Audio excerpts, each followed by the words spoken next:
자정이 넘은 시각. 서울의 심장을 관통하는 지하철 2호선 마지막 열차는 도시의 남은 온기를 실어 나르는 관처럼 텅 비어 있었다. 규칙적으로 덜컹거리는 바퀴 소리와 형광등의 희미한 소음만이 차가운 공기를 채웠다. 대부분의 좌석은 텅 비어 있었고 몇 안 되는 승객들은 하루의 고단함에 지쳐 저마다의 세상에 침잠해 있었다. 그 차가운 풍경 속 아이 2명이 서로의 작은 몸을 의지한 채 깊은 잠에 빠져 있었다. 낡았지만 깨끗하게 세탁된 외투를 입은 쌍둥이 자매였다. 언니로 보이는 아이는 동생을 품에 꼭 껴안아 차가운 밤 공기로부터 동생을 필사적으로 지켜내려는 듯 보였다. 동생의 작은 손은 언니의 옷자락을 놓치지 않으려는 듯 굳게 쥐어져 있었다. 그들 주위로 보이지 않는 경계선이 그어져 있는 듯했다. 지친 어른들의 세상과는 다른 오직 둘만이 존재하는 작고 위태로운 섬. 아이들의 가느다란 숨소리는 열차의 기계음에 묻혀 거의 들리지 않았지만 그 모습은 그 어떤 비명보다 더 절박하고 처절하게 그곳에 존재하고 있었다. 열차의 가장 끝자리. 어두운 창문에 자신의 모습을 비춰보던 한 남자가 있었다. 강태무. 대한민국을 움직이는 SJ그룹의 회장. 그의 얼굴에는 어떤 감정도 드러나지 않았지만 깊이를 알 수 없는 그의 눈동자는 도시의 화려한 불빛을 담고도 공허하게 빛났다. 그는 잠들지 못하는 밤이면 종종 이렇게 신분을 감추고 도시의 가장 낮은 곳을 떠돌았다. 그의 무심했던 시선이 우연히 열차 반대편에 있는 작은 아이들에게 닿았다. 처음에는 그저 스쳐 지나가는 풍경의 일부였다. 하지만 그는 다시 고개를 돌렸다. 차갑고 딱딱한 플라스틱 의자 위에서 서로의 온기만으로 겨울밤을 버텨내는 2개의 작은 생명체. 그 모습이 그의 텅 빈 마음에 날카로운 파문을 일으켰다. 그는 아이들에게서 눈을 뗄 수 없었다. 아이들의 지친 얼굴 위로 아주 오래전 잊었다고 생각했던 한 여자의 얼굴이 희미하게 겹쳐 보였다. 따뜻했지만 슬픈 미소를 짓던 여자. 그의 삶에서 유일하게 빛났지만 한순간에 사라져버린 첫사랑. 그 기억은 봉인된 상자처럼 그의 가장 깊은 곳에 잠겨 있었다. 열차가 종착역에 가까워진다는 안내 방송이 흘러나왔다. 아이들은 약속이라도 한 듯 부스스 눈을 떴다. 언니는 잠이 덜 깬 동생의 얼굴을 부드럽게 닦아주고 흐트러진 옷매무새를 바로잡아 주었다. 그 작은 손길 하나하나에는 나이를 뛰어넘는 깊은 책임감과 애정이 담겨 있었다. 태무는 자리에서 일어나지 않은 채 그저 묵묵히 그들을 지켜보았다. 아이들은 익숙하게 열차에서 내려 텅 빈 승강장을 가로질러 갔다. 그 작은 등들이 개찰구 넘어 어둠 속으로 완전히 사라질 때까지 그는 그 자리에 못 박힌 듯 서 있었다. 그의 가슴 속에서 아주 오랫동안 멈춰 있던 무언가가 다시 삐걱거리며 움직이기 시작하는 것 같았다. 운전기사가 대기하고 있는 검은 세단에 올라타자마자 도시의 소음과 냄새는 완벽하게 차단되었다. 차는 부드럽게 미끄러지며 서울에서 가장 높은 곳, 그의 펜트하우스를 향해 나아갔다. 집 안은 거대한 박물관처럼 고요하고 차가웠다.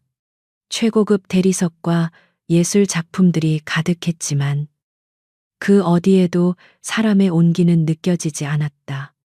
강태무는 거대한 통유리창 앞에 섰다. 발 아래로 도시의 불빛이 은하수처럼 펼쳐져 있었다. 수많은 사람들이 잠들어 있고 또 수많은 사람들이 깨어 있는 거대한 도시.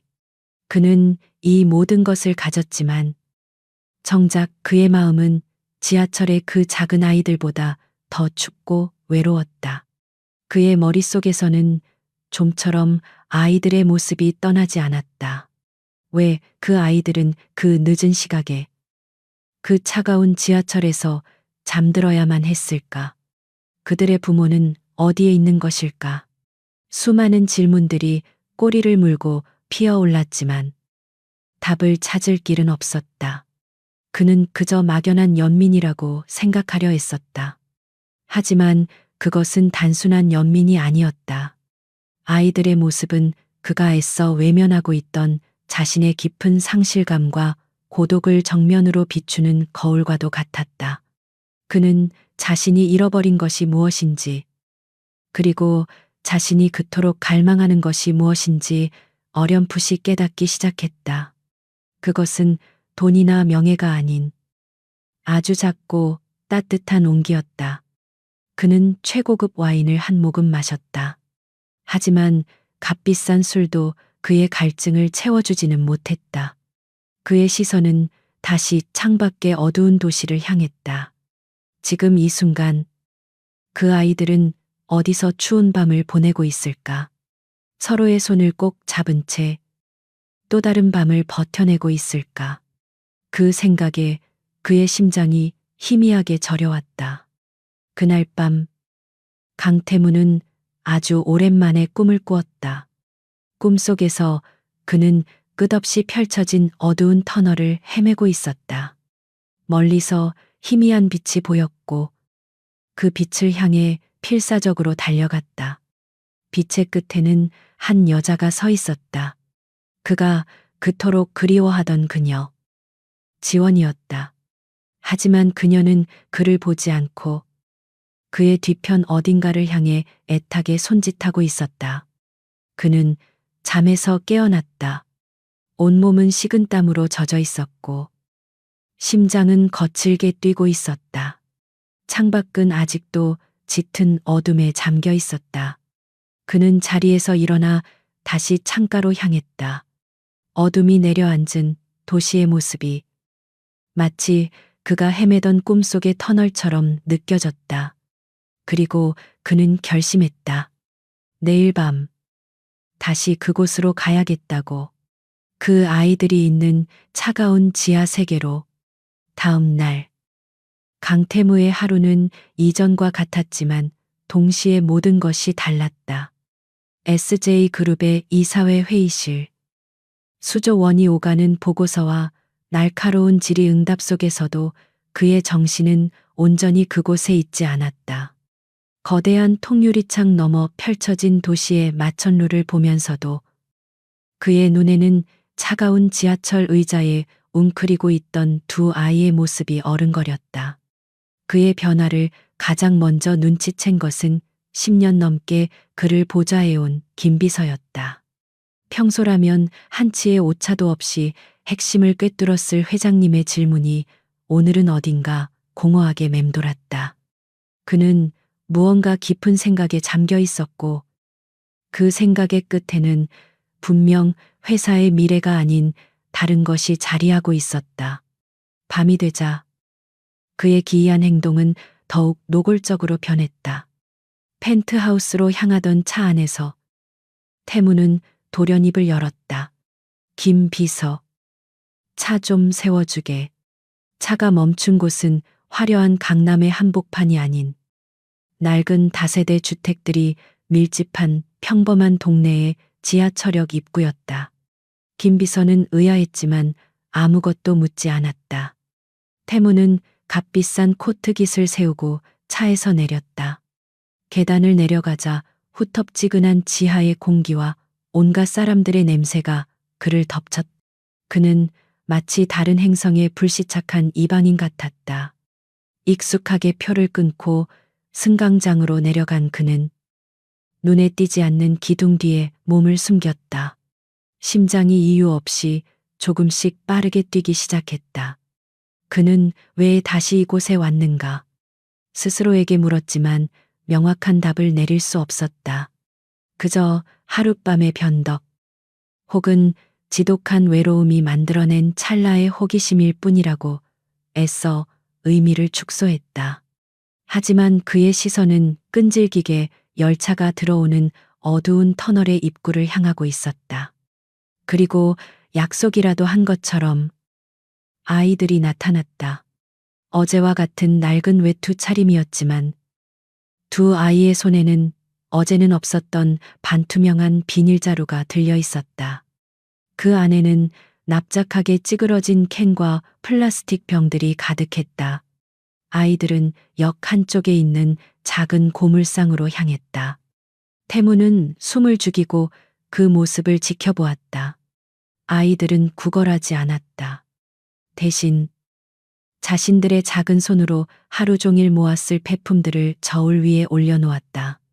고물상 주인은 무심한 표정으로 푼돈 몇 푼을 아이들의 손에 쥐어주었다. 아이들은 그 돈을 소중하게 받아들고는 꾸벅 하고 인사를 했다. 그 작은 존엄성에 태무는 가슴 한쪽이 묵직해지는 것을 느꼈다. 아이들은 그 돈으로 역 구내 매점에서 김이 모락모락 나는 찐빵 하나를 샀다. 그리고는 다시 승강장의 가장 구석진 자리, 사람들의 눈에 잘 띄지 않는 곳으로 갓 쪼그려 앉았다. 언니인 하은은 찐빵을 정확히 반으로 갈라 동생 하윤에게 먼저 건넸다. 하윤은 추위에 빨개진 손으로 찐빵을 받아들고는 호호 불어가며 한 입 베어 물었다.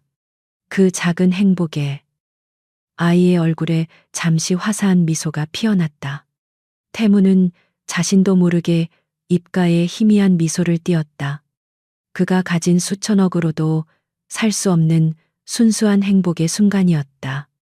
찐빵을 다 먹고 난 뒤 아이들은 더욱 놀라운 행동을 시작했다. 하은이 낡은 가방에서 닳고 다른 동화책 한 권과 작은 노트를 꺼냈다. 역 구석의 희미한 조명 아래 아이들의 작은 학교가 문을 열었다. 하은은 더듬더듬 하지만 또박또박 동생에게 글자를 가르쳐 주기 시작했다. 수많은 사람들이 바쁜 걸음으로 그들 곁을 스쳐 지나갔다. 시끄러운 안내 방송과 열차의 소음이 그들의 작은 목소리를 삼켜버렸다.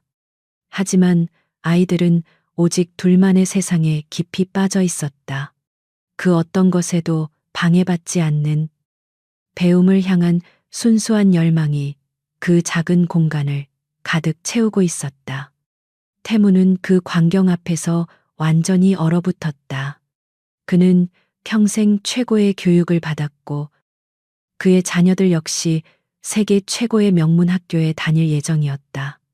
하지만 그는 단 한 번도 저 아이들의 눈빛에서처럼 간절하게 무언가를 배우고자 하는 열망을 본 적이 없었다. 가난과 절망 속에서도 아이들은 내일을 포기하지 않고 있었다. 그의 마음 속에서 연민이었던 감정은 어느새 존경심으로 바뀌어가고 있었다. 그는 더 이상 아이들을 불쌍한 존재로 볼 수 없었다. 그들은 이 차가운 세상에 맞서 싸우는 작지만 위대한 전사들이었다. 그는 주머니 속의 두툼한 지갑을 만지작거렸다. 다가가서 돈을 쥐어주고 싶은 충동이 강하게 일었지만 그는 가까스로 참아냈다. 그것은 아이들의 자존심에 상처를 입히는 일이 될 것임을 직감했기 때문이다. 그는 지금 자신이 할 수 있는 유일한 일이 그저 이 아이들의 세상을 침범하지 않고 조용히 지켜보는 것뿐이라는 사실을 깨달았다. 그는 완벽한 관찰자가 되기로 결심했다. 자정이 가까워지자 아이들은 익숙하게 책과 노트를 가방에 챙겨 넣었다. 그리고 어제처럼 마지막 열차의 문이 열리자 안으로 몸을 실었다. 열차가 어둠 속으로 사라지는 모습을 태무는 기둥 뒤에 선 채 끝까지 지켜보았다. 아이들이 사라진 텅 빈 승강장에는 차가운 바람만이 횡하니 불었다. 그날 이후 밤마다 지하철역을 찾는 것은 강태무의 비밀스러운 습관이 되었다. 그는 매일 다른 옷차림으로 다른 역에서 아이들을 기다렸다.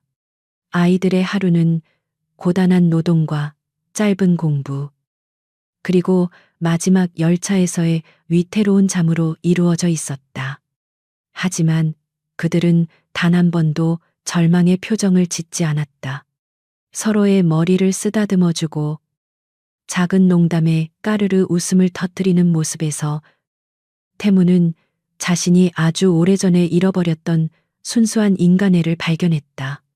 그의 텅 비어 있던 마음이 아이들이 나누는 작은 온기로 인해 아주 조금씩 채워져 가는 것을 느꼈다. 그는 더 이상 외롭지 않았다. 밤이 되면 돌아갈 곳이, 기다릴 사람이 생겼기 때문이었다. 하지만 시간이 흐를수록 그의 마음 속에는 존경심과 함께 불안감이 자라나기 시작했다. 이 위태로운 평화가 언제까지 계속될 수 있을까? 저 어린아이들이 언제까지 차가운 지하 세계에서 버틸 수 있을까? 그는 더 이상 지켜보는 것만으로는 만족할 수 없었다. 그는 알아야만 했다. 이 아이들이 왜 이곳을 떠나지 못하는지, 그 작은 등 뒤에 어떤 비밀이 숨겨져 있는지. 그날 밤, 그는 펜트하우스로 돌아오자마자 김비서에게 전화를 걸었다. 그의 목소리는 그 어느 때보다 진지했다. 김비서, 알아봐줘야 할 아이들이 있네. 김하은, 그리고 김하윤, 아마도 쌍둥이 자매일 걸세. 그는 지난 며칠간 자신이 관찰한 모든 것을 차분하게 설명했다. 절대 아이들이 눈치채게 해선 안 되네. 그림자처럼 아주 조용히. SJ그룹의 심장부. 도시의 스카이라인을 발 아래에 둔 70층 회장실은 언제나처럼 완벽한 고요함에 잠겨 있었다. 강태무는 거대한 책상 뒤에 앉아 있었지만 그의 시선은 눈앞의 결제 서류가 아닌 허공의 한 지점을 향하고 있었다. 그의 머릿속은 지난 며칠간 보아온 두 아이의 모습으로 가득 차 있었다. 노크 소리와 함께 김비서가 안으로 들어왔다. 그는 태무의 그림자처럼 언제나 한치의 오차도 없는 모습이었다. 태무는 그가 들어오는 것을 보면서도 한동안 말이 없었다. 마침내 그가 입을 열었을 때 그의 목소리는 평소보다 한 톤 낮게 가라앉아 있었다. 김비서, 부탁할 일이 있네. 김비서는 조용히 고개를 숙였다. 회장이 자신에게 부탁이라는 단어를 쓴 것은 극히 드문 일이었다. 그는 직감적으로 이번 일이 회사의 업무와는 관련이 없는 지극히 개인적인 사안이라는 것을 알아차렸다. 태무는 자리에서 일어나 창가로 걸어갔다. 어떤 아이들을 좀 알아봐 줬으면 하네. 아마도 김하은, 김하윤이라는 이름의 쌍둥이 자매일 걸세. 그는 지난 며칠간 자신이 관찰한 모든 것을 군더더기 없이 하지만 세세하게 설명하기 시작했다. 아이들의 대략적인 나이와 인상차게, 그리고 그들의 기이한 일과까지. 설명을 듣는 동안 김비서의 표정에는 어떤 변화도 없었다. 하지만 그의 머릿속은 빠르게 회전하며 정보를 정리하고 있었다. 회장님이 이토록 한 아이들에게 깊은 관심을 보이는 것은 처음 있는 일이었다. 그는 조용히 태블릿에 핵심 사항들을 기록했다. 태무는 설명을 마치고 창밖을 바라보며 가장 중요한 지시를 덧붙였다. 가장 중요한 것은 절대 아이들이 눈치채서는 안 된다는 점이네. 겁을 주어서는 안 돼. 그저 멀리서 아이들의 삶에 어떤 영향도 주지 않는 선에서 그림자처럼 움직여주게. 그의 목소리에는 단호한 명령과 함께 아이들을 향한 알 수 없는 보호 본능이 섞여 있었다. 알겠습니다. 회장님, 즉시 처리하겠습니다. 김 비서는 짧게 대답하고는 소리 없이 회장실을 빠져나왔다. 그는 SJ그룹이 가진 모든 정보망과 인력을 동원할 수 있었다. 하지만 이번에는 그것들을 사용하지 않을 작정이었다. 회장님의 지시는 조용히 움직이라는 것이었고, 그것은 곧 공식적인 방법이 아닌 지극히 섬세하고 사적인 접근을 의미했다. 김 비서는 자신의 개인적인 네트워크를 통해 몇몇 사설 탐정에게 연락을 취했다. 그들은 이 바닥에서 가장 유능하고 입이 무거운 사람들이었다. 그는 아이들의 사진이나 구체적인 인상착의 대신 그들이 주로 활동하는 지하철 노선과 시간대, 그리고 그들의 행동 패턴에 대한 정보만을 제공했다. 조사는 놀라울 정도로 신속하게 진행되었다. 하루가 채 지나지 않아 첫 번째 보고가 올라왔다. 아이들의 신원은 회장님의 추측대로 김하윤 자매가 맞았다. 주민등록 데이터베이스에 따르면 아이들은 올해로 10살이었고, 한 달 전 아버지가 지병으로 사망한 것으로 기록되어 있었다. 보고서는 계속되었다. 아버지의 사망 이후 아이들의 법적 보호자는 유일한 혈육인 고모 김영숙으로 지정되었다. 하지만 아이들은 고모의 집에서 단 일주일도 채 머무르지 않고 자취를 감추었다. 경찰에 가출 신고가 접수되었지만 단순 가출로 처리되어 적극적인 수사는 이루어지지 않은 상태였다. 고모라는 여자는 어떻습니까? 김 비서는 탐정에게 전화로 물었다. 수화기 너머로 잠시 침묵이 흐른 뒤 탐정의 낮은 목소리가 흘러나왔다. 평판이 좋지 않습니다. 주변 이웃들의 증언에 따르면 아이들이 그 집에 머무는 동안 거의 매일 밤 울음소리와 고함 소리가 들렸다고 합니다. 학교 기록을 확인해 보니 그 기간 동안 하은이의 팔에 설명하기 힘든 멍 자국이 있었다는 상담 교사의 기록도 있고요. 보고를 듣는 김 비서의 미간이 좁혀졌다. 모든 것이 명확해지는 듯했다. 아이들은 고모의 학대를 견디지 못하고 집을 나온 것이었다. 그것이 아이들이 차가운 거리로 나올 수밖에 없었던 이유였다. 그는 수집된 모든 자료를 깔끔하게 정리하여 태블릿에 담았다. 다음 날 아침, 김 비서는 강태무의 집무실에 서서 조사 결과를 보고했다. 태무는 팔짱을 낀 채 아무 말 없이 태블릿 화면에 떠 있는 보고서를 읽어 내려갔다. 그의 얼굴은 감정을 읽을 수 없을 만큼 평온했지만 그의 눈빛은 얼음장처럼 차갑게 가라앉아 있었다. 고모의 학대에 대한 부분을 읽을 때 그의 턱 근육이 미세하게 꿈틀거렸다. 보고가 끝나고 김 비서는 조심스럽게 물었다. 회장님, 아이들을 당장이라도 보호시설로 옮길 수 있도록 조치할까요? 아니면 고모라는 여자를 법적으로 처리할까요? 그것은 당연한 절차처럼 보였다. 하지만 태무는 고개를 저었다. 아니, 아직은 아닐세. 그의 대답은 김 비서의 예상을 벗어난 것이었다. 태무는 태블릿을 내려놓고 자리에서 일어났다. 그는 다시 창가로 걸어가 복잡한 표정으로 도시를 내려다보았다. 보고서는 모든 사실을 말해주고 있지만 가장 중요한 질문에는 답을 해주지 못하고 있어. 가장 중요한 질문 말입십니까? 김 비서가 되물었다. 태무는 천천히 돌아섰다. 그의 눈빛은 그 어느 때보다 깊고 진지했다. 왜 하필 지하철인가? 그의 질문은 허공을 맴돌았다. 생각해보게. 하은이라는 아이는 매우 영리해. 그 나이 아이답지 않게 상황 판단이 빠르고 책임감도 강하지. 그런 아이가 동생을 데리고 집을 나왔다면 가장 먼저 어디로 갔을까? 경찰서나 아동보호센터가 아니었을까? 서울 시내에 그런 곳이 얼마나 많은데 왜 굳이 아무런 보호도 받을 수 없는 지하철을 택했을까? 그의 지적은 날카로웠다. 김 비서는 미처 그 부분까지는 깊게 생각하지 못했다.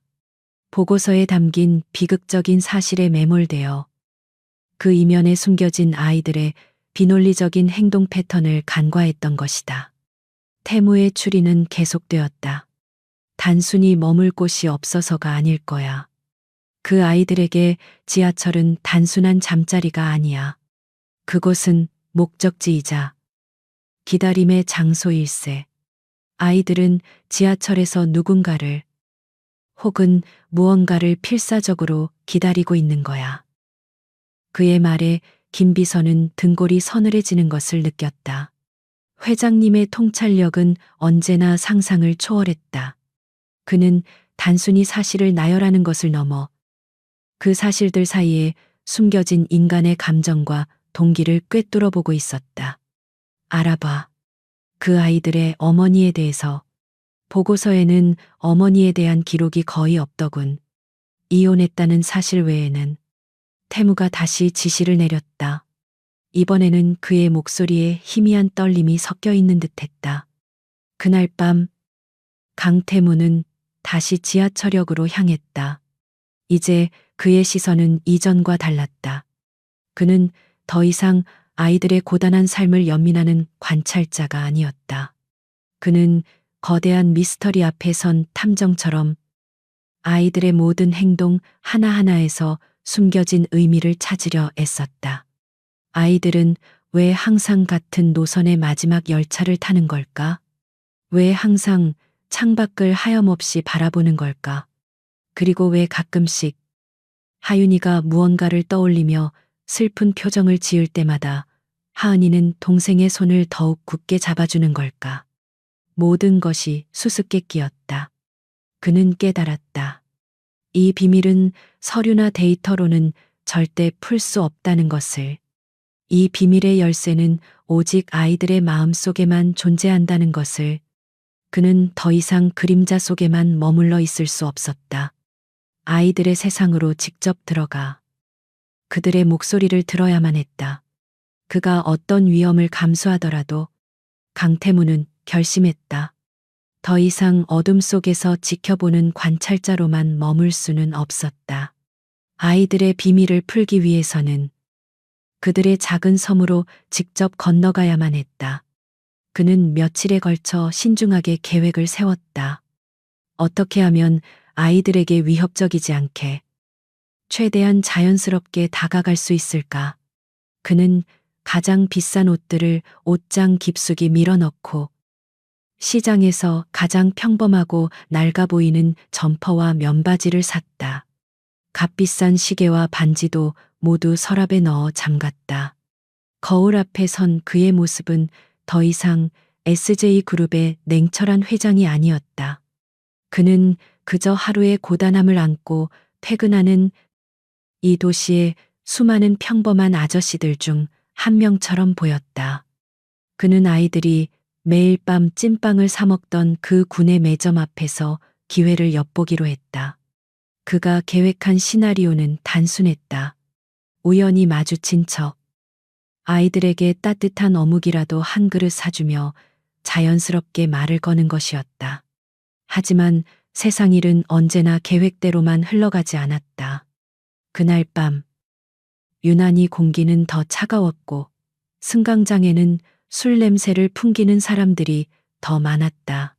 아이들은 여느 때처럼 고물을 팔아 손에 쥔 동전 몇 푼으로 따뜻한 찐빵을 사들고 그들의 지정석인 구석진 벤치로 향했다.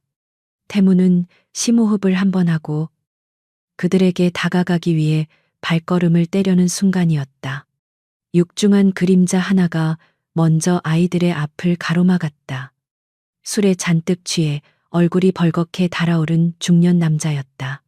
그는 비틀거리며 아이들 앞에 서서 그 작은 손에 들린 찐빵을 탐욕스러운 눈으로 내려다보았다. 이놈들, 어른을 봤으면 인사를 해야지. 어디서 버르장머리 없이 그거 이리 내놔봐.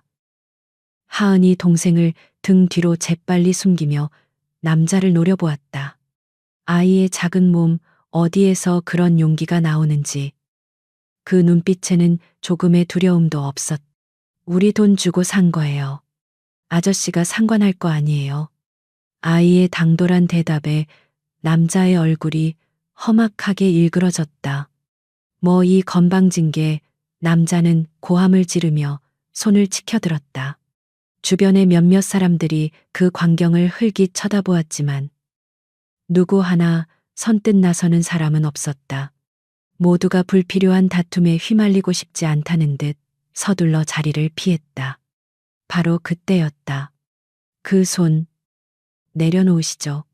낮고 차가운 목소리가 두 사람 사이에 끼어들었다. 강태무였다. 그는 어느새 남자의 등 뒤에 유령처럼 다가와 서 있었다. 그의 눈빛은 평범한 아저씨의 것이 아니었다. 수많은 전쟁터를 거쳐온 장수처럼 서늘한 살기가 담겨 있었다.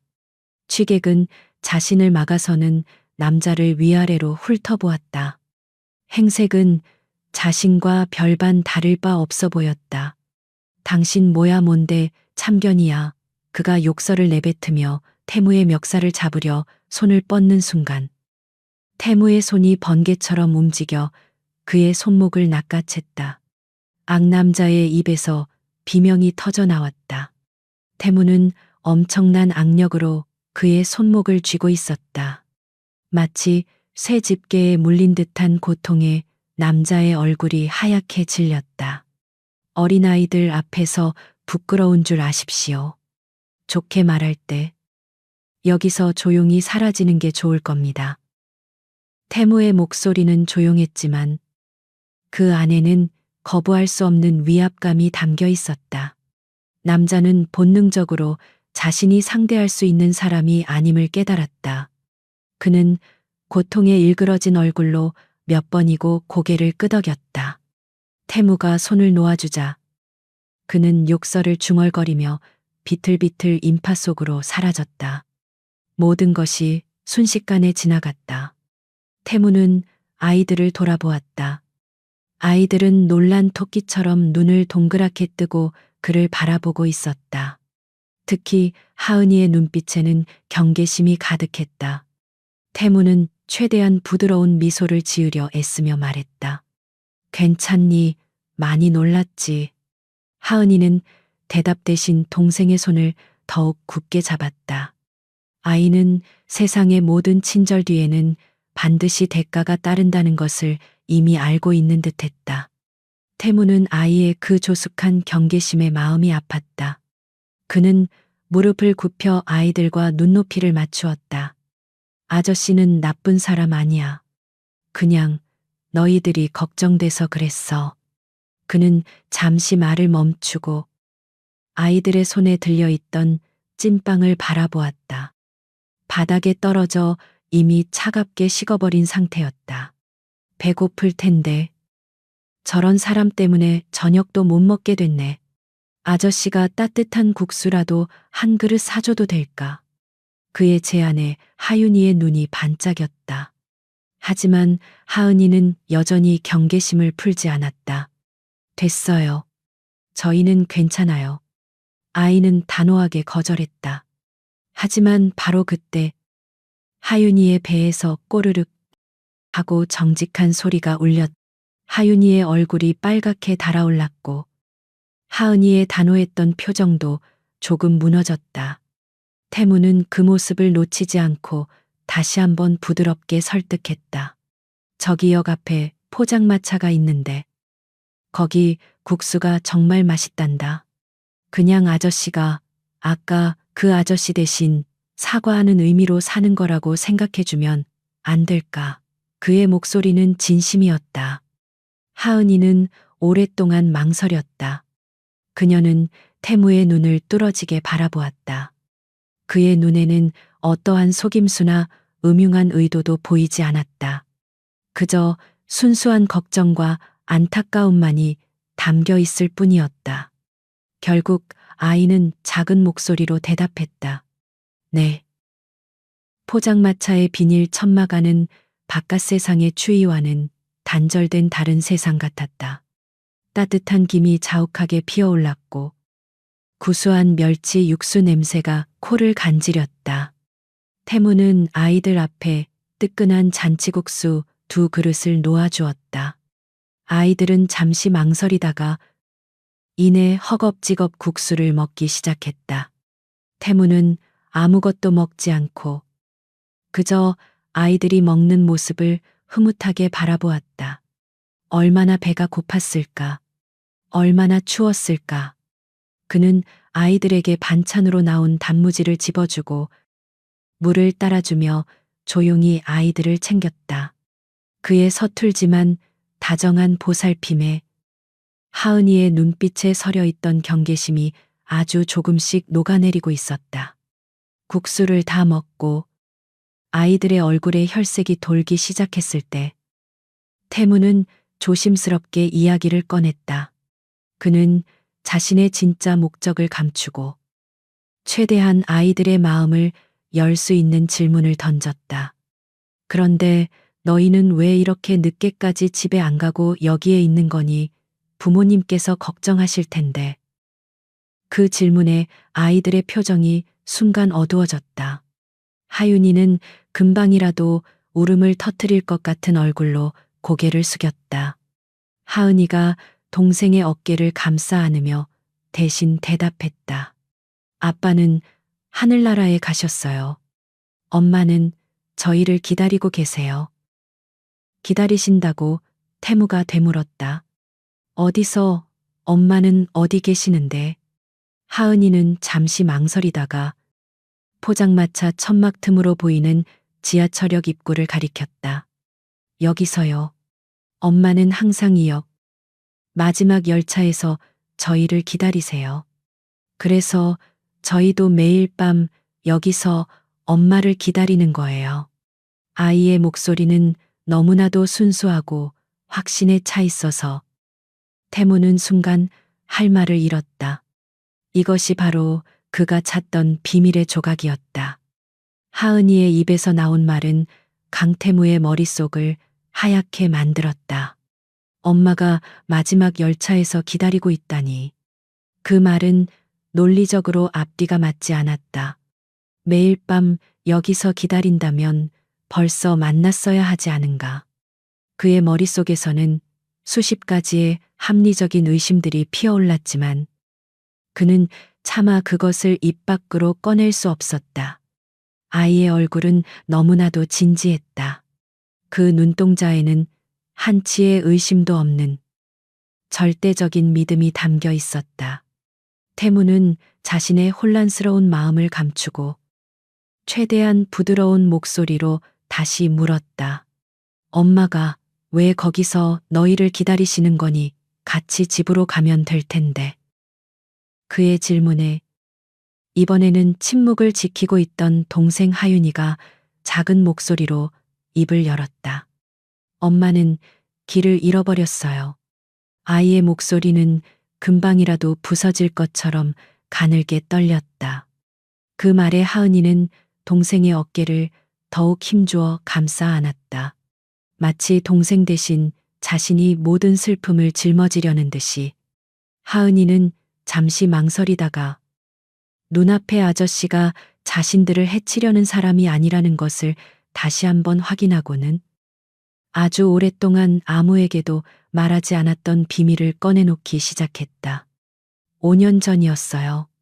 저희가 5살 때 엄마랑 같이 이 근처 시장에 왔다가 사고가 났어요. 아이의 이야기는 프래그멘트된 기억의 조각들처럼 더듬더듬 이어졌다. 시끄러운 자동차 경적 소리, 사람들의 비명, 그리고 길 위에 쓰러져 있던 엄마의 모습.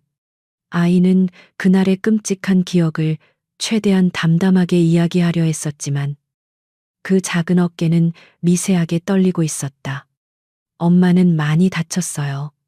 병원에 오랫동안 있다가 나왔는데 저희를 기억하지 못했어요. 그 말은 태무의 가슴에 비수처럼 꽂혔다. 기억 상실. 그는 그제야 모든 퍼즐의 첫 번째 조각을 맞출 수 있었다. 하지만 여전히 이해할 수 없는 부분들이 남아 있었다. 엄마는 저희 이름도 아빠 얼굴도 기억하지 못했어요. 그냥 모든 게 낯설고 무섭다고만 했어요. 의사 선생님은 시간이 지나면 괜찮아질 거라고 했지만 엄마는 매일 밤 울었어요. 하은이의 목소리가 점점 더 작아졌다. 아이는 그 시절 사랑하는 엄마가 자신을 알아보지 못하는 고통을 온몸으로 감당해야 했던 것이다. 그러던 어느 날 엄마가 사라졌어요. 병원에서요. 저희랑 아빠가 잠시 자리를 비운 사이에 쪽지 하나만 남겨두고요. 아이는 품속에서 소중하게 간직하고 있던 꼬깃꼬깃 접힌 낡은 종이 한 장을 꺼내 태무에게 보여주었다. 그것은 아이의 엄마가 남긴 마지막 편지였다. 어른의 글씨라고 하기에는 어딘가 서툴고 삐뚤빼뚤한 문장이었다. 미안해. 얘들아, 엄마가 잠시 길을 잃었어. 하지만 걱정하지 마. 엄마는 너희를 꼭 찾으러 갈게. 우리가 항상 약속했던 것처럼 매일 밤 마지막 열차를 타고 너희를 찾아갈게. 그러니까 너희는 꼭 여기서 기다려야 해. 알았지? 엄마가 꼭 돌아갈게. 편지를 읽는 태무의 손이 가늘게 떨렸다. 그는 이제 모든 것을 이해했다. 아이들에게 지하철은 단순한 기다림의 장소가 아니었다. 그것은 길 잃은 엄마와 나눈 마지막 약속이자 언젠가 다시 만날 수 있다는 유일한 희망의 끈이었다. 아이들은 그 비논리적이고 희미한 약속 하나를 붙들고 지난 5년이라는 혹독한 시간을 버텨왔던 것이다. 아버지가 살아계실 때는 아버지가 아이들을 데리고 매일 밤이 역으로 출근 도장을 찍었을 것이다. 하지만 아버지가 돌아가신 지금 아이들은 오롯이 자신들의 힘으로 그 슬픈 약속을 지켜나가고 있었다. 보호시설로 가지 않은 이유도 명확해졌다. 그곳으로 가는 순간 엄마와의 약속을 어기게 되는 것이니까. 태무는 가슴이 터질 듯한 아픔을 느꼈다. 아이들의 순수한 믿음이 너무나도 아름다워서 그리고 그 믿음이 너무나도 잔인한 현실 위에 서 있어서 그는 눈시울이 뜨거워지는 것을 느끼며 고개를 돌렸다. 이 도시의 가장 높은 곳에서 모든 것을 가진 그는 정작 이 작은 아이들이 가진 절대적인 사랑과 믿음 앞에서는 한없이 초라해졌다. 그는 아이들에게 어떤 위로의 말을 해야 할지 알 수 없었다. 엄마는 돌아오지 않을 거야 라는 잔인한 현실을 말해줄 수는 없었다. 그렇다고 분명 돌아오실 거야 라는 거짓된 희망을 심어줄 수도 없었다.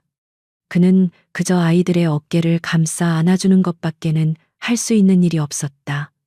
그는 한참 만에야 목이 잠긴 목소리로 겨우 입을 열었다. 어머니는 정말 멋진 분이셨구나. 그리고 너희는 그런 어머니의 정말 착한 딸들이고 그렇게 오랫동안 엄마와의 약속을 지키고 있었다니 정말 대단하다. 그의 말에는 어떠한 동정이나 가르침도 담겨 있지 않았다. 그저 아이들의 순수한 마음을 있는 그대로 인정하고 존중해주는 따뜻한 진심만이 담겨 있었다. 그 순간 하은이의 눈에 맺혀 있던 눈물방울이 툭 하고 떨어졌다. 아이는 그동안 단 한 번도 누구에게도 보여주지 않았던 약한 모습을 오늘 처음 본 이 낯선 아저씨 앞에서 보이고 말았다. 태무는 아무 말 없이 자신의 소매로 아이의 눈물을 닦아주었다. 그의 투박하지만 따뜻한 손길에 아이는 참아왔던 울음을 터뜨렸다. 동생 하윤이도 언니를 따라 서럽게 울기 시작했다.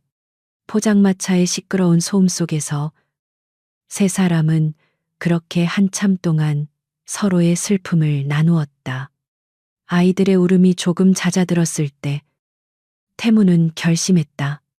그는 더 이상 이 아이들의 슬픈 약속을 방관할 수 없었다. 그는 아이들의 눈을 똑바로 바라보며 아주 진지한 목소리로 새로운 약속을 했다. 아저씨가 너희와 함께 기다려주면 안 될까? 그의 말에 아이들은 울음을 멈추고 놀란 눈으로 그를 바라보았다. 이제부터는 너희들만 외롭게 기다리게 하지 않을게. 엄마가 돌아오시는 그날까지 아저씨가 너희들 곁에서 같이 마지막 열차를 기다려줄게. 그래도 괜찮겠니? 그것은 그가 할 수 있는 최선의 약속이었다. 아이들의 희망을 꺾지 않으면서 그들의 곁을 지켜주겠다는 든든한 맹세. 하은이는 대답 대신 고개를 위아래로 힘차게 끄덕였다. 아이의 눈에는 다시 희미한 희망의 빛이 감돌고 있었다.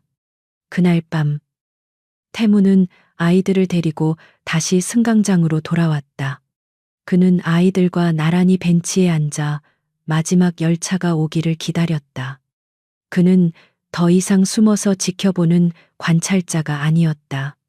그는 이제 아이들의 슬픈 여정에 동참한 유일한 동반자였다. 열차가 들어오고 아이들이 그에게 손을 흔들며 열차에 올라탔다. 열차가 어둠 속으로 완전히 사라진 뒤에도 태무는 한참 동안 그 자리를 떠나지 못했다. 그의 어깨 위로 아이들의 슬픈 운명이 무겁게 내려앉는 것 같았다. 그는 반드시 찾아내야만 했다. 아이들의 어머니, 길 잃은 그녀를. 그것이 이제 그의 새로운 삶의 목표가 되었다. 아이들과 함께 엄마를 기다려주겠다는 약속은 강태무의 삶에 거대한 닷처럼 내려앉았다. 그 약속은 더 이상 외로움에서 비롯된 일시적인 동정이 아니었다. 그것은 그의 남은 인생을 걸어야 할지도 모르는 무겁고도 신성한 의무가 되었다. 그는 아이들의 슬픈 희망을 지켜주는 것을 넘어 그 희망을 현실로 만들어야만 했다. 다음 날 아침, 그는 평소보다 훨씬 더 일찍 자신의 집무실로 향했다. 김 비서는 이미 그를 기다리고 있었다. 태무는 창밖을 바라보며 어떤 서론도 없이 곧바로 본론을 꺼냈다. 김 비서, 어제 부탁했던 아이들, 어머니에 대한 조사는 어떻게 되어가나? 김 비서는 잠시 망설이다가 조심스럽게 입을 열었다. 회장님, 결과가 좋지 않습니다. 아이들 어머니의 이름은 최지원. 5년 전 교통사고로 장기간 입원했던 기록이 있습니다. 하지만 그 이후의 행적은 어디에서도 찾을 수가 없습니다. 실종 신고 기록도 없고 사망 기록도 없습니다. 말 그대로 세상에서 증발해버린 겁니다. 태무의 어깨가 희미하게 떨렸다. 증발. 그 단어가 그의 심장을 차갑게 찔렀다. 그렇다면 살아있을 가능성도 있다는 건가? 그의 목소리에는 그 자신도 의식하지 못한 간절함이 묻어 있었다. 이론적으로는 그렇습니다. 하지만 5년이라는 시간은 너무 깁니다. 어딘가에서 신분 없이 살아가고 있을 수도 있지만 솔직히 희망적인 상황은 아닙니다. 김 비서는 최대한 객관적인 사실만을 전달하려 했었다. 태무는 한동안 말이 없었다. 그는 눈을 감았다. 5년, 그 긴 시간 동안 길 잃은 한 여자는 어디서 무엇을 하고 있었을까?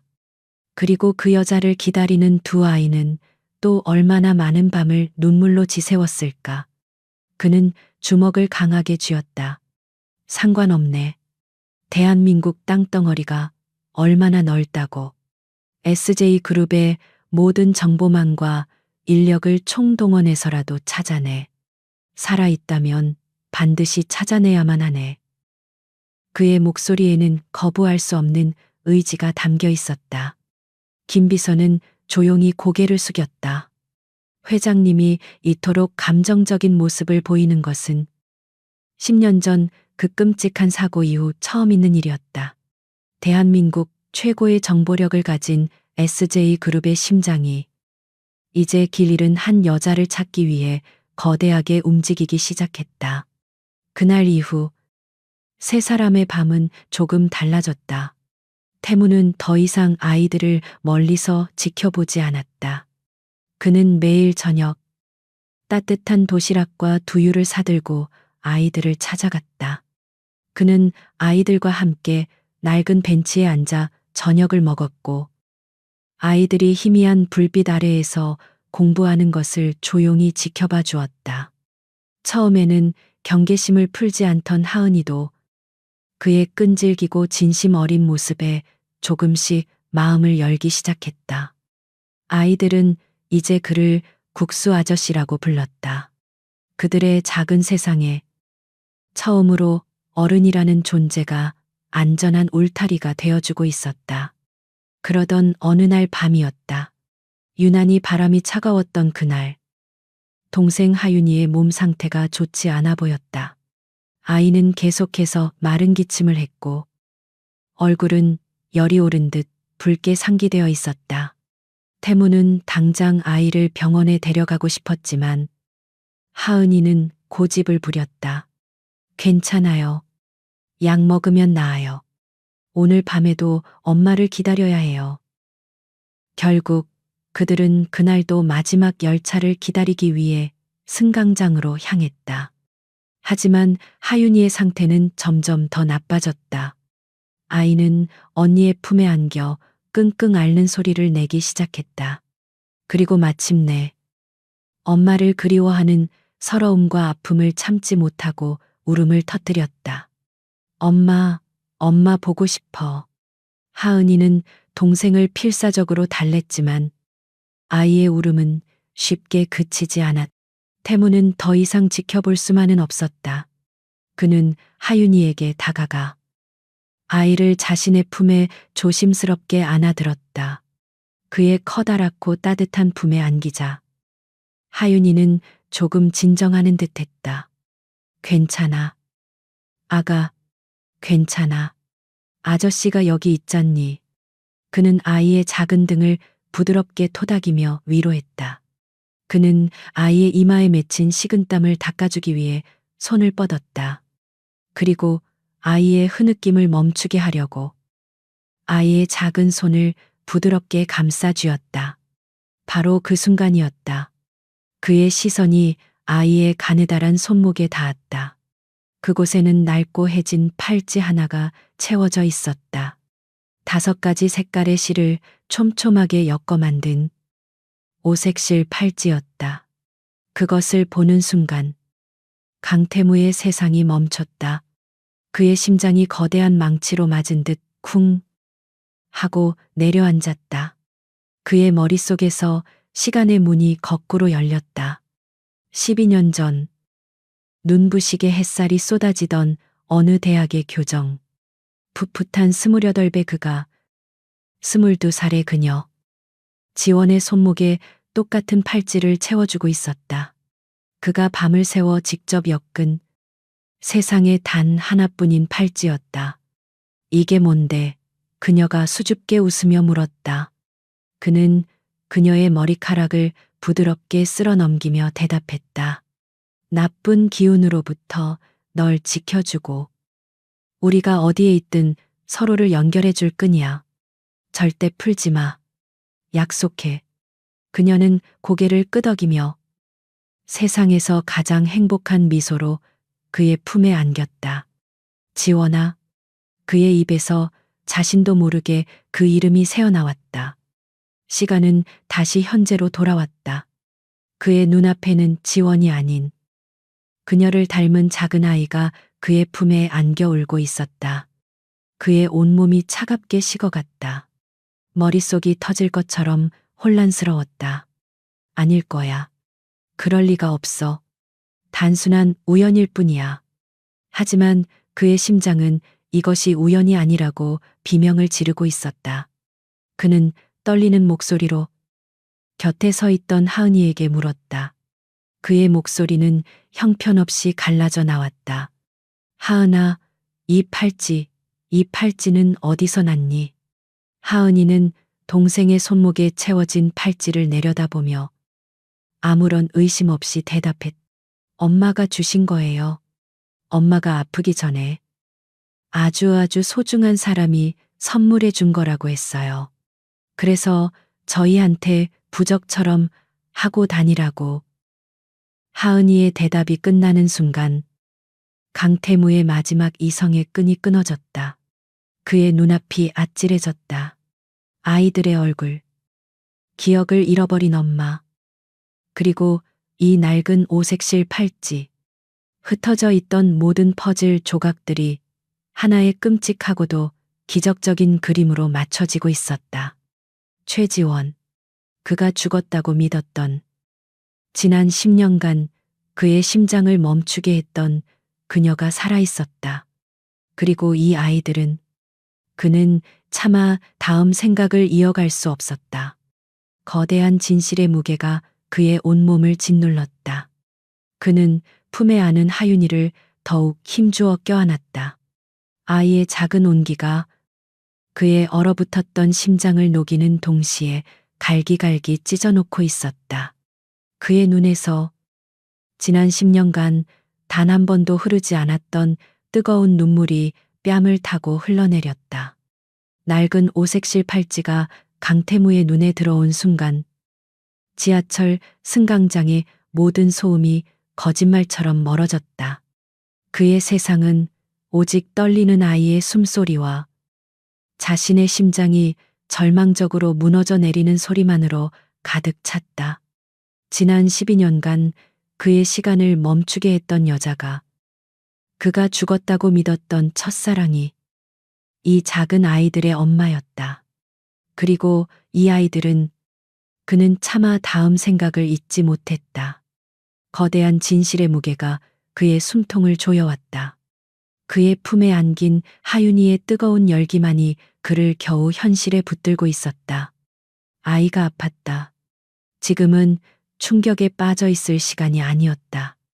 그는 본능적으로 아이를 더욱 단단히 품에 안고 넋이 나간 채 서 있는 하은이의 손을 잡았다. 가자. 병원에 가야 해. 그의 목소리는 형편없이 잠겨 있었지만 그 안에는 거부할 수 없는 단호함이 있었다. 하은이는 아무것도 묻지 않고 조용히 그의 뒤를 따랐다. 아이는 국수 아저씨의 눈에 고인 슬픔인지 기쁨인지 알 수 없는 뜨거운 눈물을 보았기 때문이었다.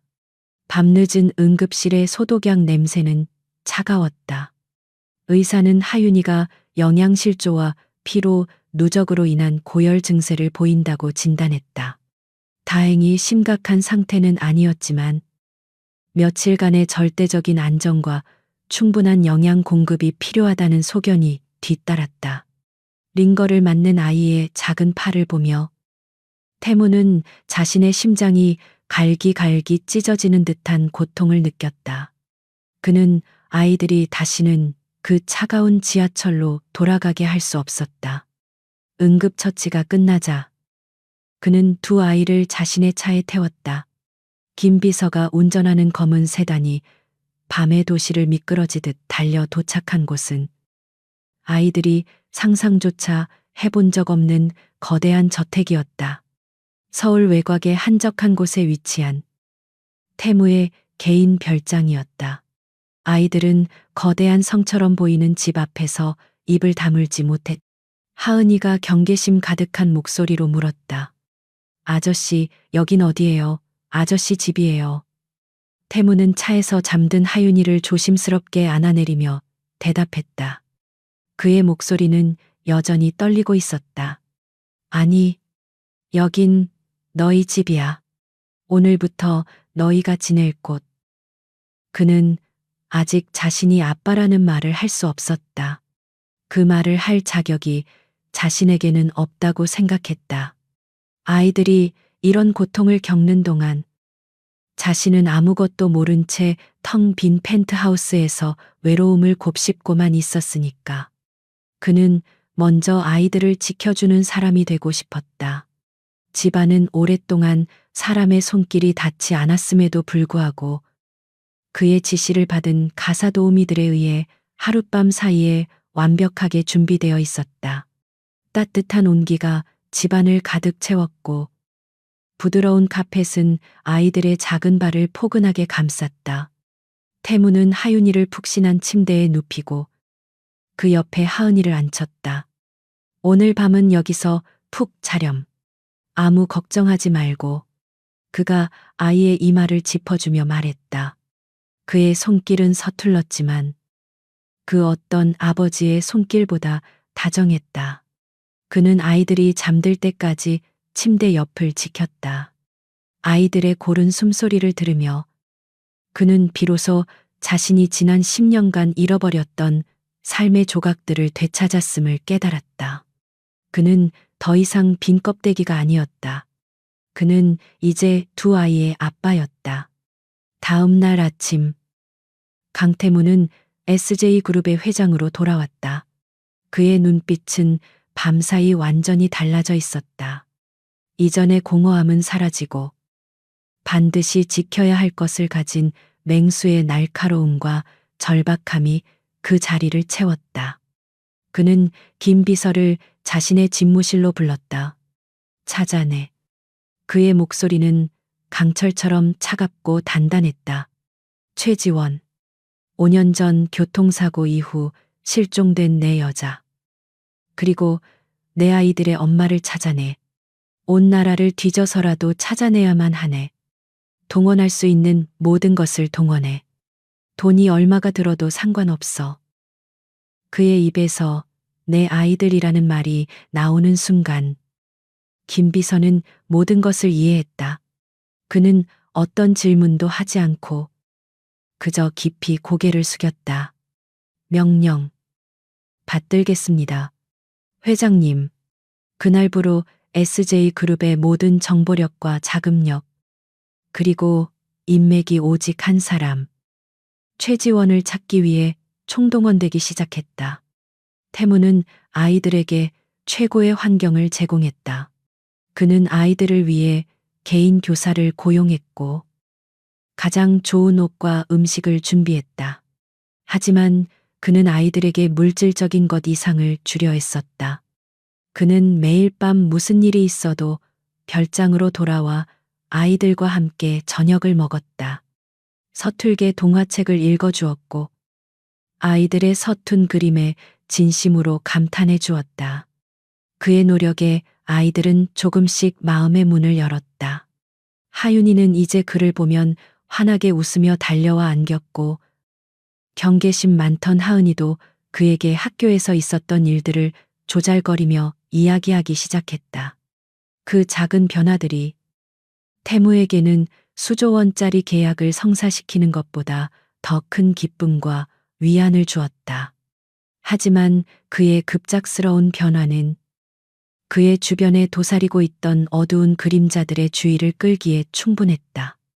SJ그룹의 안주인 행세를 하고 있던 그의 계모, 양 회장과 그녀의 아들 강민혁 상무는 강태무의 일거수일투족을 감시하고 있었다. 요즘 태무, 그 아이. 어딘가 이상하지 않니? 양 회장은 우아하게 찻잔을 내려놓으며 아들에게 물었다. 그녀의 목소리는 부드러웠지만 그 눈빛은 뱀처럼 차가웠다. 민혁은 비릿한 미소를 지으며 대답했다. 네. 어머니. 듣자 하니. 서울 외곽 별장에 웬 여자 이둘을 데려다 놓고 애지중지 키우고 있다고 합니다. 출처도 불분명한 고아들인 것 같은데 말입니다. 양 회장의 미간이 좁혀졌다. 고아, 그 피도 눈물도 없는 아이가 대체 무슨 꿍꿍이 속일까? 그녀는 강태무가 자신의 아들 민혁을 제치고 그룹의 후계자가 된 것을 아직도 인정하지 못하고 있었다. 그녀는 호시탐탐 그의 약점을 찾아내 그를 끌어내릴 기회만을 엿보고 있었다. 민혁이 마치 재미있는 장난감이라도 발견한 듯한 표정으로 말했다. 글쎄요. 어쩌면 그 아이들이 형님의 새로운 약점이 될 수도 있지 않겠습니까? 한 번도 가져본 적 없는 것을 갖게 된 사람은 그것을 잃는 것을 가장 두려워하게 되니까요. 그들의 대화는 차가운 공기 속으로 흩어졌다. 거대한 저택 안에서 새로운 음모가 조용히 싹트고 있었다. 태무는 아직 알지 못했다. 그가 마침내 되찾은 작은 행복을 파괴하기 위해 가장 가까운 곳에서부터 검은 그림자가 서서히 드리워지고 있다는 사실을. 그는 오직 지원을 찾는 데에만 모든 신경을 집중하고 있었다.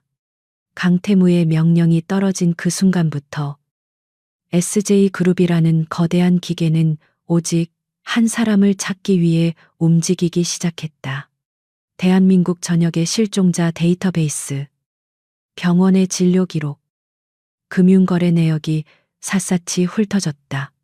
수백 명의 전문 인력이 투입되어 지난 5년간의 모든 미제 사건 파일들을 먼지 한 톨까지 다시 검토했다. 하지만 최지원의 흔적은 어디에도 없었다. 시간이 흐를수록 태무의 마음은 타들어가는 숯처럼 까맣게 변해갔다. 그는 매일 밤 아이들의 잠든 얼굴을 보며 자신이 과연 이 아이들에게 엄마를 찾아줄 수 있을지 스스로에게 물었다. 희망은 점차 옅어져 갔고 그 자리를 희미한 절망이 채우기 시작했다. 그는 아이들에게 차마 이 사실을 말할 수 없었다. 그러던 어느 날, 한 줄기 빛이 절망의 어둠을 뚫고 들어왔다. 최지원이 마지막으로 입원했던 병원의 기록을 재검토하던 팀이 당시 그녀를 돌보았던 한 늙은 간호사와 연락이 닿은 것이다. 이제는 은퇴하여 시골에서 조용히 살고 있던 그녀는 기억 상실증을 앓던 그 젊고 아름다웠던 환자를 희미하게 기억해냈다. 기억나요. 참 딱한 아가씨였지. 어느 날 먼 친척이라면서 웬 남자가 찾아와서 퇴원 수속을 밟았어요. 자기가 시골집으로 데려가서 잘 보살피겠다고. 근데 지금 생각하니까 좀 이상혀. 그 남자. 아가씨를 보는 눈빛이 꼭 자기 물건 보는 것 같았거든. 그 증언은 결정적이었다. 팀은 즉시 그 남자의 인상착의를 바탕으로 당시 병원 주변의 모든 CCTV 기록을 샅샅이 뒤졌다. 수십 번의 실패 끝에 마침내 그들은 흐릿한 영상 속에서 한 남자가 최지원을 부축해 낡은 트럭에 태우는 장면을 포착했다. 번호판 조회 결과 그 트럭의 소유주는 전라남도의 작은 어촌 마을에서 작은 식당을 운영하는 박상철이라는 남자였다. 보고를 받은 강태무는 한순간의 망설임도 없이 자리에서 일어났다. 김 비서, 당장 헬기를 준비하게. 내가 직접 가야겠네. 그의 목소리는 12년의 기다림과 한 달간의 필사적인 수색 끝에 마침내 신락 같은 희망을 발견한 사람의 떨림으로 가득 차 있었다. 헬리콥터가 육지를 벗어나 남해의 푸른 바다 위를 날기 시작했다. 태무는 창밖으로 펼쳐진 수많은 섬들을 내려다보았다. 저 섬들 중 한 곳에 그녀가 있을까? 살아있을까? 만약 살아있다면 과연 나를 기억할까? 수만 가지의 질문들이 그의 머릿속을 폭풍처럼 휩쓸고 지나갔다. 마침내 헬기는 목적지인 작은 어촌 마을 근처 공터에 착륙했다. 태무는 김 비서에게 뒤를 맡기고 홀로 마을로 걸어 들어갔다. 짠내 섞인 바닷바람이 그의 뺨을 스쳤다. 갈매기들의 울음소리와 멀리서 들려오는 잔잔한 파도 소리가 도시의 소음과는 다른 평화로운 분위기를 자아냈다. 박상철이라는 남자가 운영한다는 식당은 마을의 작은 항구 바로 앞에 위치한 허름한 백반집이었다. 해녀 식당이라는 낡은 간판이 위태롭게 걸려 있었다. 태무는 심호흡을 한번 하고 식당의 낡은 나무 문을 열고 안으로 들어섰다. 딸랑 하는 작은 종소리가 그의 등장을 알렸다. 식당 내부는 작고 소박했다. 테이블 4-5개가 전부였고 점심시간이 막 지난 터라 손님은 아무도 없었다. 주방 쪽에서 한 여자가 행주로 테이블을 닦으며 걸어 나왔다. 어서 오세. 그녀의 목소리는 중간에 멈췄다. 그녀의 시선이 낯선 손님, 강태무에게 닿았기 때문이었다. 그 순간 강태무의 세상도 멈췄다. 그의 심장이 멈췄고 호흡도 멈췄다. 그의 눈앞에 서 있는 여자는 지난 12년간 그의 꿈속에 단 하루도 빠짐없이 나타났던 바로 그 여자, 최지원이었기 때문이었다. 세월은 그녀에게서 많은 것을 앗아간 듯했다. 풋풋했던 볼살은 사라지고 그 자리에는 삶의 고단함이 희미하게 새겨져 있었다. 하지만 그녀의 맑고 깊은 눈동자만은 예전 그대로였다. 아니, 그 눈동자는 예전보다 더 깊어져 있었다. 그 깊은 곳에는 쉽게 설명할 수 없는 깊은 슬픔과 공허함이 안개처럼 깔려 있었다. 손님, 혼자 오셨어요. 그녀가 먼저 입을 열었다. 그녀의 목소리는 낯선 사람을 대하는 평온한 목소리였다. 그녀는 그를 전혀 알아보지 못했다. 그 사실이 태무의 가슴을 수천 개의 바늘로 찌르는 듯한 고통을 안겨주었다. 그는 겨우 목소리를 쥐어짜내 대답했다. 네, 혼자입니다. 그는 창가 쪽 가장 구석진 자리에 앉았다. 지원은 그에게 물컵을 가져다 주고는 메뉴판을 내밀었다.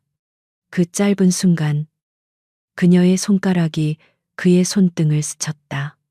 익숙한 그 온기에 태무는 자신도 모르게 몸을 움찔했다. 그는 아무 메뉴나 되는 대로 시켰다. 지원은 주문을 받고는 다시 주방으로 돌아갔다. 그는 그녀의 뒷모습을 멍하니 바라보았다. 그녀는 살아있었다. 바로 그의 눈앞에서 숨을 쉬고 움직이고 있었다. 하지만 동시에 그녀는 그가 알던 최지원이 아니었다. 그녀는 그의 기억 속에 존재하지 않는 낯선 여자였다. 잠시 후 주방에서 인상 좋아 보이는 중년 남자가 나왔다. 아이고, 못해서 귀한 손님이 오셨네. 그가 바로 박상철이었다. 그는 태무에게 넉살 좋게 말을 걸며 지원을 향해 다정한 눈빛을 보냈다.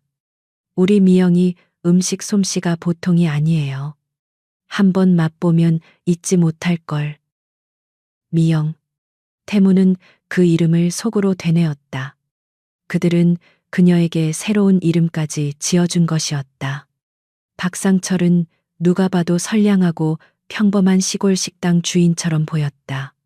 하지만 태무는 그의 미소 뒤에 숨겨진 검고 추악한 진실을 직감하고 있었다. 태무는 음식이 나오는 동안 김 비서에게 짧은 메시지를 보냈다. 박상철, 5년 전부터 지금까지의 모든 것을 샅샅이 조사해 자동차 사고, 기록, 금융거래, 주변인 탐문까지 단 하나도 빠짐없이. 음식은 정갈하고 맛있었다. 하지만 태무는 그 맛을 전혀 느낄 수 없었다. 그는 그저 기계적으로 음식을 입에 넣으며 주방과 홀을 오가는 지원의 모습을 훔쳐볼 뿐이었다. 그녀는 박상철의 말에 희미하게 미소 짓기도 했고 그의 어깨를 가볍게 두드려주기도 했다. 그들의 모습은 누가 봐도 오랫동안 함께해온 평범하고 다정한 부부 같았다. 그 광경을 보는 태무의 마음은 지옥과도 같았다. 저 남자가 그녀의 5년을, 아니 그녀의 인생 전체를 훔쳤. 그는 당장이라도 달려가 저 남자의 멱살을 잡고 모든 것을 토해내게 만들고 싶었다. 하지만 그는 참았다. 아직은 때가 아니었다. 섣불리 움직였다가는 그녀에게 더 큰 충격과 상처를 줄 수도 있었다. 식사를 마치고 식당을 나올 때까지 지원은 그에게 특별한 관심을 보이지 않았다. 그는 그저 수많은 손님들 중 한 명일 뿐이었다. 식당을 나온 태무는 멀리 떨어진 방파제에 서서 한참 동안 그 작은 식당을 바라보았다. 해가 저물고 식당 창문으로 따뜻한 등불이 켜졌다. 그때 그의 주머니에서 휴대폰이 진동했다. 김비서의 보고였다. 보고 내용은 그의 예상을 한치도 벗어나지 않았다. 박상철은 5년 전 음주운전으로 뺑소니 사고를 낸 전과가 있었다. 사고 지점은 최지원이 입원했던 병원 바로 앞 교차로였다. 그는 자신의 죄를 덮기 위해 사고로 기억을 잃은 그녀를 속여 이곳으로 데려온 것이었다. 모든 진실이 밝혀졌다. 태무는 휴대폰을 쥔 손을 부들부들 떨었다. 그의 눈에 이글거리는 분노가 타올랐다. 그는 다시 한번 식당을 바라보았다. 창문 너머로 박상철이 지원의 어깨를 감싸 안는 모습이 희미하게 보였다. 평화로워 보이는 그 풍경이 태무의 눈에는 세상에서 가장 끔찍하고 역겨운 장면으로 비쳤다. 이제 심판의 시간이 다가오고 있었다. 그날 밤 강태무는 잠들지 못했다. 그는 김비서가 마련해준 마을의 허름한 여관방에 누워 밤새도록 창밖에서 들려오는 파도 소리를 들었다. 철썩 하고 부서지는 파도 소리는 마치 지난 12년간 억눌러 왔던 그의 분노와 슬픔이 한꺼번에 터져나오는 절규처럼 들렸다. 그는 어둠 속에서 눈을 뜬 채 다가올 아침을 기다렸다. 아침 해가 수평선 위로 떠오르자 그는 자리에서 일어났다. 그의 얼굴에는 밤새 겪었을 마음고생의 흔적 대신 모든 것을 끝내겠다는 차가운 결의만이 서려 있었다.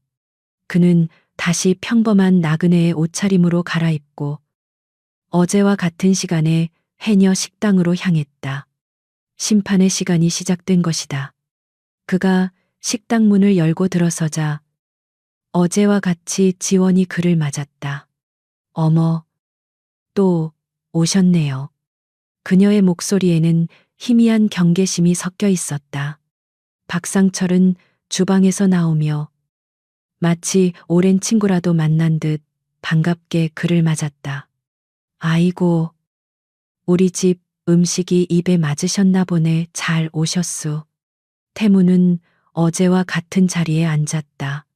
그는 메뉴판을 보지도 않고 박상철을 똑바로 응시하며 말했다. 음식을 먹으러 온 게 아닙니다. 잃어버린 것을 찾으러 왔습니다. 그의 목소리는 낮고 조용했지만 식당 안의 공기를 순식간에 얼어붙게 만들었다. 박상철의 얼굴에서 넉살 좋은 미소가 사라졌다. 잃어버린 것이라니요. 무슨 말씀이신지. 그의 목소리가 미세하게 떨렸다. 지원은 두 남자 사이에 흐르는 심상치 않은 기류를 느끼고 불안한 눈빛으로 그들을 번갈아 쳐다보았다. 태무는 자리에서 천천히 일어섰다. 그는 박상철에게 한 걸음씩 다가가며 얼음처럼 차가운 목소리로 말을 이었다. 5년 전 늦은 밤 음주운전으로 뺑소니 사고를 냈더군요. 한 여자의 인생을 송두리째 짓밟아 놓고 당신은 그녀의 기억 상실을 이용해 그녀를 이곳으로 끌고 왔습니다. 그의 말이 한마디씩 이어질 때마다 박상철의 얼굴은 하얗게 질려갔다. 그는 뒷걸음질 치며 필사적으로 부인했다. 무슨 소리요? 나는 그런 적 없소. 당신 대체 누구요? 그의 발악에 지원의 얼굴은 더욱 혼란스러워졌다. 여보, 이 사람 대체 무슨 소리를 하는 거예요? 태무는 지원을 돌아보았다. 그의 눈빛이 한순간 슬픔으로 흔들렸다. 미영이가 아니라 지원입니다. 당신의 이름은 최지원. 그리고 저 남자는 당신의 인생을 훔친 도둑놈일 뿐입니다. 그는 품속에서 낡은 사진 한 장을 꺼내 테이블 위에 올려놓았다. 12년 전 대학 교정에서 환하게 웃고 있는 그와 지원의 사진이었다. 사진을 본 지원의 눈동자가 거세게 흔들렸다. 머릿속이 깨질 듯이 아파왔다. 사진 속의 남자는 낯설었지만 그 옆에서 웃고 있는 자신의 모습은 너무나도 선명했다. 그녀는 자신도 모르게 비명을 지르며 머리를 감싸 쥐었다. 아니야, 아니야. 바로 그때였다. 식당 앞에 검은 세단 한 대가 조용히 멈춰 섰다. 뒷문이 열리고 김 비서가 차에서 내렸다. 그리고 그의 뒤를 따라 말끔하고 따뜻한 새 옷을 입은 하은이와 하윤이가 차에서 내렸다. 아이들은 낯선 바닷가 마을의 풍경을 두려운 눈으로 둘러보다가 식당 창문 너머로 보이는 한 여자를 발견했다. 아이들의 눈이 커졌다. 비록 5년이라는 세월이 흘러 모습은 조금 변했지만 아이들은 한눈에 알아볼 수 있었다. 그들이 매일 밤 꿈속에서 그리던 단 한 번도 잊어본 적 없는 엄마의 얼굴이었다. 엄마 하은이가 믿을 수 없다는 듯 중얼거렸다. 아이들은 망설일 틈도 없이 식당 문을 향해 달려갔다. 딸랑 하는 종소리와 함께 식당 안으로 뛰어들어온 아이들은 머리를 감싸쥔 채 괴로워하는 지원을 향해 달려갔다. 엄마, 엄마. 맞지, 우리 기억 안 나 하은이야. 하윤이고. 지원은 자신의 눈앞에 나타난 두 아이의 모습에 숨을 멈췄. 낯선 아이들이었지만 그들을 보는 순간 심장이 미친 듯이 뛰기 시작했다. 잃어버렸던 무언가가 기억의 가장 깊은 곳에 잠겨 있던 소중한 조각이 되살아나려는 듯했다. 하윤이가 울면서 자신의 손목을 지원의 눈앞에 내밀었다. 그 가느다란 손목에는 낡은 오색실 팔찌가 채워져 있었다. 엄마, 이거 엄마가 준 거잖아. 기억 안 나, 엄마가 부적이라고. 그 팔찌를 보는 순간 지원의 머릿속에서 거대한 댐이 무너져 내렸다.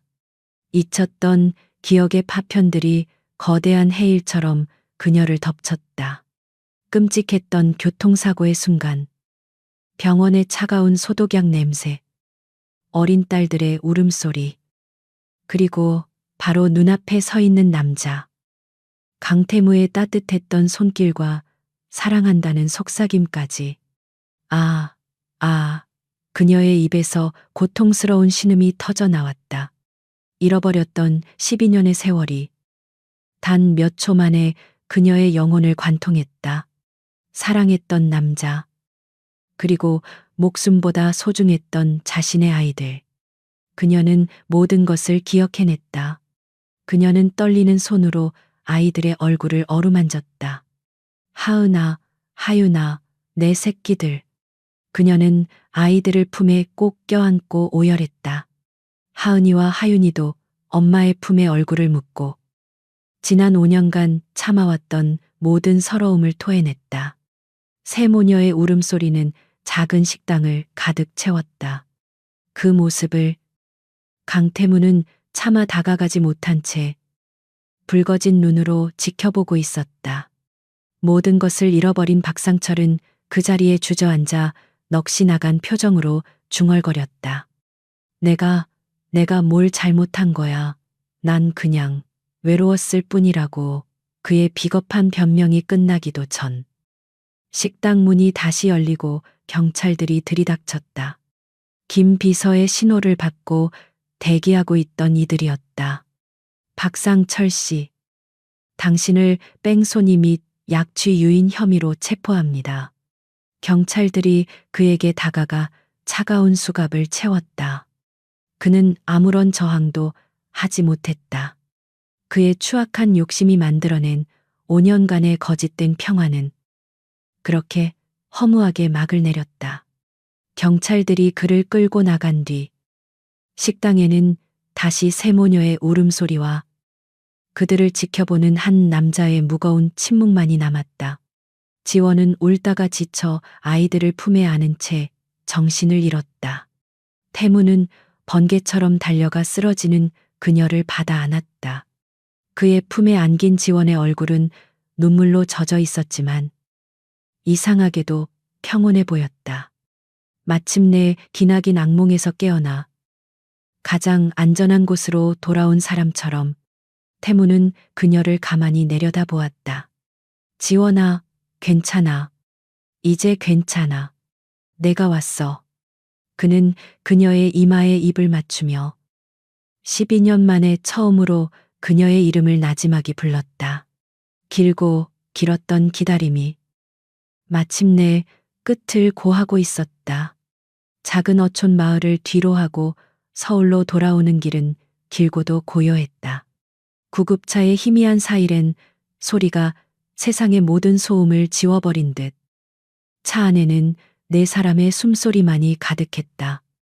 강태무는 의식을 잃은 지원의 손을 놓지 않은 채 그녀의 창백한 얼굴에서 한시도 눈을 떼지 못했다. 아이들은 뒷좌석에서 서로에게 기댄 채 깊은 잠에 빠져 있었다. 지난 5년간의 기다림과 오늘의 격렬한 감정 소모가 아이들의 작은 몸을 완전히 지치게 만든 모양이었다. 잠든 아이들의 얼굴은 더없이 평온해 보였다. 마침내 돌아온 엄마의 품처럼 아이들은 긴 악몽의 끝에서 비로소 안식을 찾은 듯했다. 지원이 눈을 뜬 것은 다음 날 오후 햇살이 따스하게 쏟아져 들어오는 낯선 방의 푹신한 침대 위에서였다. 그녀는 잠시 자신이 어디에 있는지 그리고 어제의 일이 꿈인지 현실인지 분간할 수 없었다. 머릿속은 여전히 안개가 낀 것처럼 흐릿했고 온몸은 무거운 솜처럼 가라앉아 있었다. 그때 방문이 조용히 열리고 한 남자가 들어왔다. 강태무였다.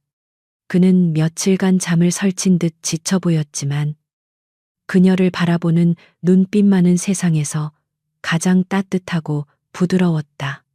그는 쟁반에 따뜻한 수프를 받쳐들고 있었다. 일어났군요. 그의 목소리는 조심스러웠다. 지원은 그를 보자 어제의 기억이 파도처럼 다시 밀려왔다. 아이들의 울음소리, 박상철의 추악한 얼굴, 그리고 12년 전에 잊혔던 기억들. 그녀는 자신도 모르게 몸을 움츠렸다. 우리 아이들은 어디 있어요? 그녀의 목소리는 불안하게 떨렸다. 태무는 침대 옆 의자에 조용히 앉으며 대답했다. 걱정 말아요. 바로 옆방에서 놀고 있어요. 당신이 깨어나길 계속 기다렸어요. 그는 숟가락으로 수프를 떠서 그녀의 입가로 가져갔다. 우선 뭐라도 좀 먹어요. 기력을 차려야지. 지원은 그의 따뜻한 배려에 그리고 그의 눈빛 속에 담긴 변치 않은 사랑에 그만 눈물을 터뜨리고 말았다. 그녀의 눈물은 기쁨의 눈물이 아니었다.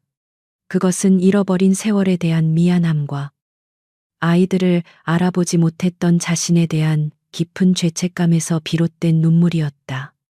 미안해요. 내가 당신을 잊어버렸어요. 우리 아이들도. 태무는 조용히 숟가락을 내려놓고 그녀의 떨리는 손을 감싸쥐었다. 아니, 당신 잘못이 아니야. 절대 당신 탓이 아니야. 당신은 살아남았어. 그 지옥 같은 시간 속에서 혼자서 버텨낸 거야. 그걸로 됐어. 고마워. 지원아, 살아있어줘서. 그의 목소리는 그녀의 모든 죄책감을 씻어내주는 따뜻한 용서와도 같았다. 그 순간 방문 틈으로 작은 머리 두 개가 쏙 들어왔다. 하은이와 하윤이었다. 아이들은 엄마가 깨어난 것을 보고 환한 미소를 지으며 침대로 달려왔다. 엄마 아이들은 지원의 품에 와락 안겼다. 지원은 아이들의 작은 몸을 끌어안고 그 체온과 냄새를 느끼며 다시 한번 눈물을 흘렸다. 그날 이후 서울 외곽의 조용한 별장은 새 모녀의 상처를 치유하는 보금자리가 되었다. 지원의 기억은 돌아왔지만 그녀의 마음에는 5년이라는 거대한 공백이 상처처럼 남아 있었다. 그녀는 아이들과 함께하는 모든 순간이 기적 같았지만 동시에 아이들의 잃어버린 유년기를 자신이 채워주지 못했다는 죄책감에 시달렸다. 태무는 그런 그녀의 곁을 묵묵히 지켰다. 그는 서두르지 않았다. 그는 지원이 스스로 상처를 마주하고 일어설 수 있도록 그저 든든한 버팀목이 되어 주었다. 그는 아이들과 함께 정원에서 꽃을 심었고 서툰 솜씨로 저녁 식사를 준비했다. 그 평범하고 소박한 일상 속에서 네 사람은 서서히 하나의 가족이 되어가고 있었다. 어느 날 저녁, 아이들이 잠든 후 태무와 지원은 테라스에 나란히 앉아 밤하늘의 별을 바라보고 있었다. 지원이 먼저 조용히 입을 열었다. 12년 전 그날, 당신 만나러 가던 길이었어요. 당신한테 할 말이 있었는데 그녀의 말끝이 흐려졌다. 태무는 그녀의 어깨를 부드럽게 감싸 안았다. 그는 모든 것을 알고 있었다. 김 비서의 조사를 통해 12년 전 자신을 향한 경쟁사의 비열한 공격이 있었고 그 과정에서 지원이 사고를 당했다는 사실을 알게 된 후였다. 그들은 처음부터 태무를 노렸고 지원은 그의 가장 약한 골이었던 것이다. 나 때문이야. 모든 게 나 때문에 벌어진 일이야. 태무의 목소리는 깊은 자책감으로 잠겨 있었다. 내가 당신을 지켜주지 못했어. 지원은 고개를 저으며 그의 뺨을 어루만졌다. 아니요. 당신이 아니었다면 난 지금도 그 섬에서 껍데기만 남은 채 살고 있었을 거예요. 당신이 나를 구원해 준 거예요. 우리 아이들도. 두 사람은 아무 말 없이 서로를 바라보았다. 12년이라는 긴 시간을 돌아 마침내 서로의 상처를 마주하고 보듬어 안는 순간이었다. 그들의 사랑은 과거의 아픔 위에서 더욱 단단하고 성숙하게 다시 피어나고 있었다. 몇 달의 시간이 흐르고 차가웠던 겨울이 지나 따스한 봄이 찾아왔다. 지원은 이제 예전의 밝은 미소를 되찾았고 아이들은 매일 아침 햇살처럼 명랑한 웃음소리로 집안을 가득 채웠다. 어느 주말 아침 태무가 아이들에게 제안했다. 우리 오늘 지하철 타러 갈까? 그의 말에 아이들은 신이 나서 소리를 질렀다. 지원은 잠시 멈칫했다. 지하철. 그곳은 아이들에게 슬픈 기다림의 장소이자 그녀에게는 잃어버린 기억의 상징과도 같은 곳이었다. 태무는 그녀의 마음을 읽었다는 듯 그녀의 손을 부드럽게 잡았다. 이제는 괜찮아. 더 이상 어둡고 추운 밤의 마지막 열차가 아니야. 햇살이 가득한 아침. 우리가 함께 타는 첫 번째 열차야. 그의 따뜻한 눈빛에 지원은 미소 지으며 고개를 끄덕였다. 밝은 햇살이 쏟아지는 대낮의 지하철은 그들이 기억하던 밤의 풍경과는 완전히 다른 세상이었다. 수많은 사람들이 활기차게 오갔고 창밖으로는 빠르게 지나가는 서울의 풍경이 그림처럼 펼쳐졌다. 네 사람은 나란히 자리에 앉았다. 하은이와 하윤이는 창문에 얼굴을 기댄 채 신기한 듯 바깥 구경에 여념이 없었다. 태무는 더 이상 공허한 눈으로 창밖을 바라보지 않았다. 그의 시선은 오직 자신의 곁에 앉아 있는 세 사람. 그의 세상이자 그의 모든 것인 가족에게 고정되어 있었다. 그는 잠든 아이의 머리를 쓰다듬어주는 지원의 손을 가만히 감싸 쥐었다. 지원은 그의 손을 마주 잡으며 그를 향해 세상에서 가장 평온한 미소를 지어 보였다. 그녀의 눈동자에는 더 이상 슬픔의 안개가 서려 있지 않았다. 그 자리에는 사랑하는 사람들과 함께 미래로 나아가는 희망과 감사가 맑게 빛나고 있었다. 열차는 덜컹거리며 터널을 빠져나와 눈부신 햇살 속으로 나아갔다. 낡고해진 오색실 팔찌. 한 남자의 절박한 사랑이 담겨 있던 그 작은 끈은 12년이라는 긴 세월을 돌아 마침내 흩어졌던 네 사람을 하나의 운명으로 단단히 묶어주었다. 그들은 가장 차갑고 어두운 땅 속에서 세상 가장 따뜻하고 눈부신 기적을 만난 것이었다.